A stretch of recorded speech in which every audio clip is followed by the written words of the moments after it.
In today's episode, we'll be sharing some chilling horror stories that happened during the winter. But before we begin, consider giving us a like. It helps a lot. Also, if you've got a true story of your own, send to me and I'll probably add it to a future video.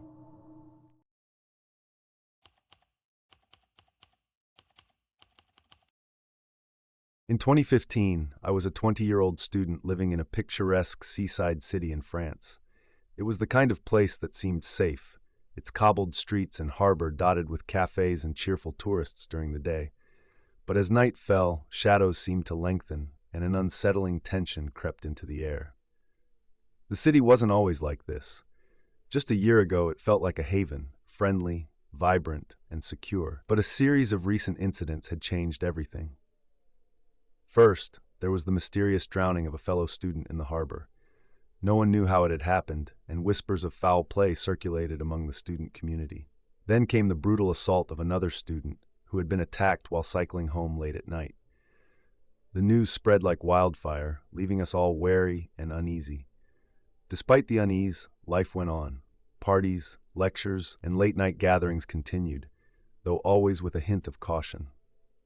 That night, my boyfriend and I decided to cycle home after a small gathering at a friend's place.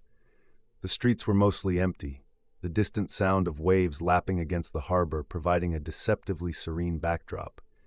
I felt safe riding with him, confident that we'd make it home together. As we left the bright, lively parts of the city behind, the streets grew quieter. The streetlights cast long shadows across the pavement, and the air felt colder. I shook off the creeping discomfort, telling myself it was just my imagination. We rode in silence for a while, the steady rhythm of our bikes filling the stillness of the night. My boyfriend was ahead of me, his silhouette outlined by the dim glow of a street lamp. I had fallen slightly behind, adjusting my bag as it slipped off my shoulder. "Wait up," I called out, but he either didn't hear me or chose not to slow down. As I fumbled with the strap, I heard something that made my heart skip a beat. Hurried footsteps. They weren't loud, but they were close, too close for comfort. A chill ran down my spine as I glanced over my shoulder, my grip tightening on the handlebars. The street was empty, or so it seemed at first. Then I saw him, a man in dark clothing, moving quickly toward me. Before I could react, he lunged. His body slammed into mine, sending me sprawling to the pavement. My bike clattered to the ground beside me, the sound echoing in the silence. The force of the fall knocked the wind out of me, and pain shot through my side as I struggled to push myself up. "Hey!" I shouted, my voice shaky but defiant. He didn't respond. Instead, he kicked my bike aside, his focus entirely on me. Fear gripped me as he loomed over me, his presence overwhelming and suffocating. "Help!" I screamed, my voice breaking as I twisted my head toward where my boyfriend had been. To my relief, I saw him turn and look back. Our eyes met for a fleeting moment, and I felt a surge of hope. But then he did something I'll never forget. He pedaled away. For a moment, I couldn't process what had just happened. My boyfriend had looked back. He'd seen me on the ground, the attacker looming over me, and then he'd simply pedaled away. The betrayal cut through my fear like a knife, leaving me stunned and vulnerable. My breath caught in my throat as the man moved closer, his face partially hidden by the shadows. "Get off!" I yelled, trying to scramble backward, but his foot came down hard on my leg, pinning me in place. The pain shot through me, sharp and immediate, and I gritted my teeth to keep from crying out. He didn't speak, but his movements were aggressive and deliberate, as though he knew exactly what he was doing. He bent down, grabbing the strap of my bag, and I instinctively clung to it. "No!" I shouted, pulling back with all the strength I could muster. My resistance seemed to irritate him. He let go of the bag and swung his foot again, this time kicking me in the ribs. The impact knocked the air out of my lungs, leaving me gasping and dazed. As he reached for me again, my hand brushed against something cold and smooth on the pavement. My heart raced as I realized it was a broken glass bottle, likely something discarded from the party earlier. Without thinking, I wrapped my fingers around the jagged edge, ignoring the sting as it cut into my palm. Fueled by a surge of desperation and anger, I swung the glass upward. It connected with his face, shattering further on impact. He let out a guttural scream. His screams were all the opportunity I needed. My adrenaline kicked in, dulling the pain in my ribs and legs as I scrambled to my feet. My bike lay a few feet away, its frame scratched but still intact. I limped toward it, glancing back to make sure the man wasn't following me. He wasn't. He was still clutching his face, cursing and writhing in pain as blood dripped onto the pavement. For a brief moment, I locked eyes with him, and the sheer rage in his expression sent a chill down my spine. I knew I couldn't waste another second. I picked up my bike, my hands trembling as I steadied it. The chain had come loose, but I managed to fix it quickly, my fingers working frantically as my breath came in shallow gasps. When the bike was ready, I climbed on and pedaled as hard as I could, ignoring the stabbing pain in my side. The streets blurred around me as I sped through the city, my focus entirely on getting away. I didn't stop until I reached a well-lit intersection, where the sight of passing cars and pedestrians finally allowed me to breathe. I pulled over to the curb, my body trembling with exhaustion and fear. Tears streamed down my face as I tried to steady my breathing, the reality of what had just happened crashing down on me. My ribs ached, my legs throbbed, but I was alive. I had escaped. When I finally made it home, I collapsed onto my bed, too drained to do anything but cry. My phone buzzed on the nightstand, a message from my boyfriend. "Where are you? Are you okay?" I stared at the screen, my emotions a whirlwind of anger and betrayal. He had seen me in danger, and he had chosen to leave. That single moment spoke volumes, and I knew I couldn't forgive it. I deleted the message without replying. But the experience taught me a hard, invaluable lesson. I could rely on myself. I didn't need anyone else to protect me. I was capable of doing that on my own.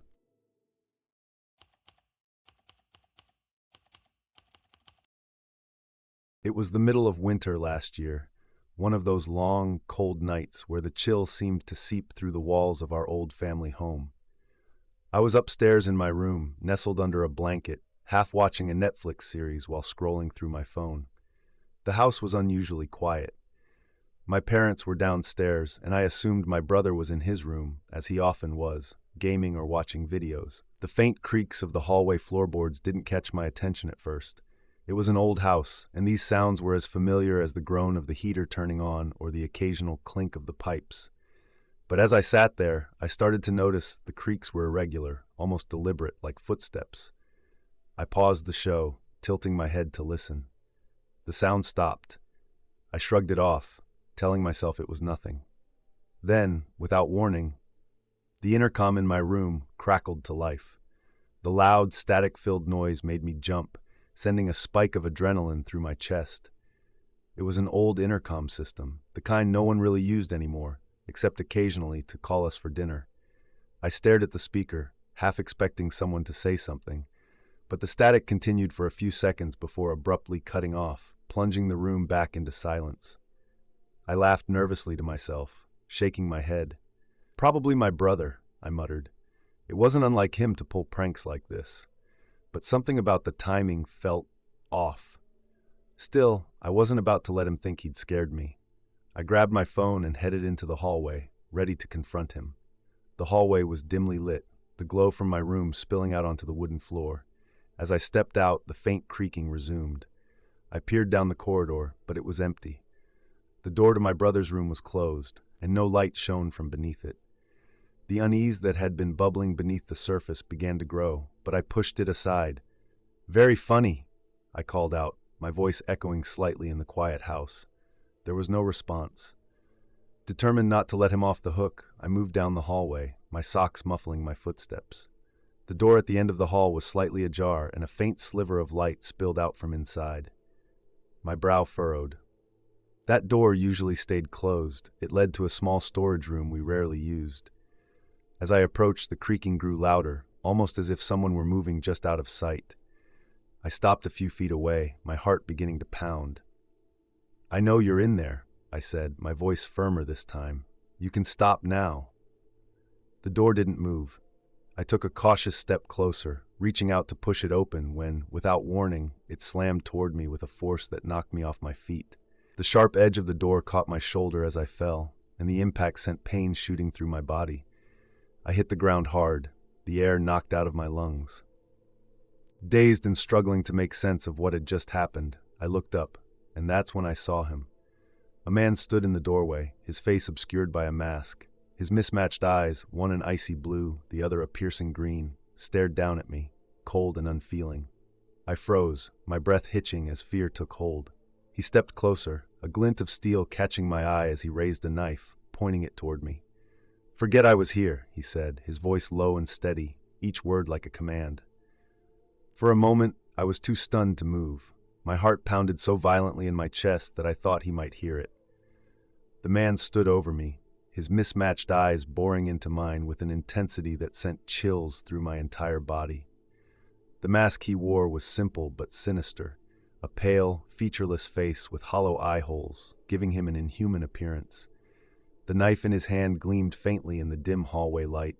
He crouched slightly, leaning closer to me, and I flinched as the cold blade pressed lightly against my throat. "Forget I was here," he repeated, his voice barely above a whisper but laced with menace. I nodded weakly, unable to speak. My mind raced, searching for a way out, but his presence was overwhelming. Every instinct told me to stay still, to comply, to avoid provoking him. The weight of the knife against my skin was a stark reminder of how quickly things could turn fatal. In the silence, I became painfully aware of the creaking sound of the stairs. My father. Relief surged through me, but I fought to keep my expression neutral. The intruder must have heard it too, because his head snapped toward the direction of the staircase. His body tensed, and for a fleeting moment, I thought he might try to hurt me just to keep me quiet. Instead, he stood abruptly and backed away, his knife still raised as if warning me not to make a sound. The man moved quickly, his movements sharp and purposeful. He glanced toward the stairs, where my father's heavy footsteps were steadily growing louder. Without hesitation, the intruder turned toward the window at the end of the hallway. I watched in stunned silence as he smashed the glass with the hilt of his knife, sending shards scattering across the floor. The sound shattered the eerie quiet of the house, and I heard my father call out from the stairs. "What's going on up there?" The man didn't answer. He climbed onto the windowsill and looked back at me one last time. Even through the mask, I could feel the weight of his mismatched eyes, a warning lingering in his gaze. Then he leapt out the window. I scrambled to my feet, rushing to the shattered window just in time to see him land on the roof of my mother's SUV parked below.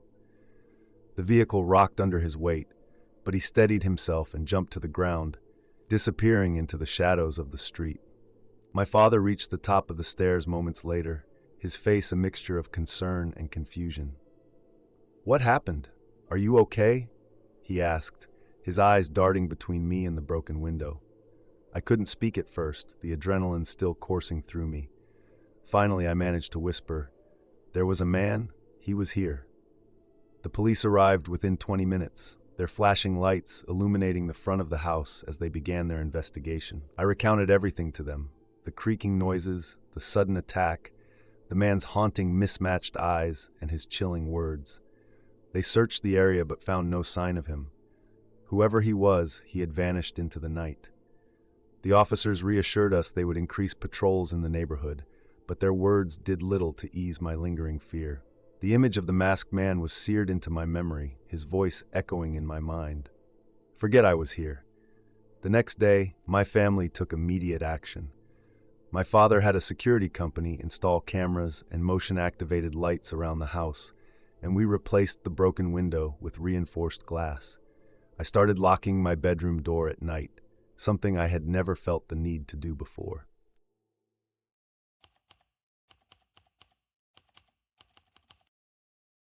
It was a quiet winter evening, the kind of night when the air outside seemed frozen in place. I was 10 years old, at home with our two nannies while my parents were out. The house felt larger and emptier than usual, the stillness amplified by the faint whistle of wind against the windows. After dinner, I followed my usual bedtime routine, brushing my teeth, showering, and slipping into my pajamas. The house felt safe enough, warm and well lit, though the shadows in the corners seemed a little darker than usual. I chalked it up to the cold weather and the quiet, telling myself there was nothing to worry about. By the time I climbed into bed, the night had settled over the house completely. I flipped the light switch, plunging the room into darkness, and pulled the covers up to my chin. My eyes adjusted slowly to the dim glow of the moonlight streaming through the window. That's when I saw him. At first, I thought it was just my imagination, a trick of light on the glass. But as my vision cleared, I realized there was a man standing outside my window. His face was pressed against the mesh screen, his features distorted slightly by the grid, but his smile was unmistakable, wide, unsettling, and fixed in place. His face and head were covered in unkempt hair, and his eyes seemed to glint unnaturally in the moonlight. My body froze as I stared at him, every instinct screaming at me to look away, but I couldn't.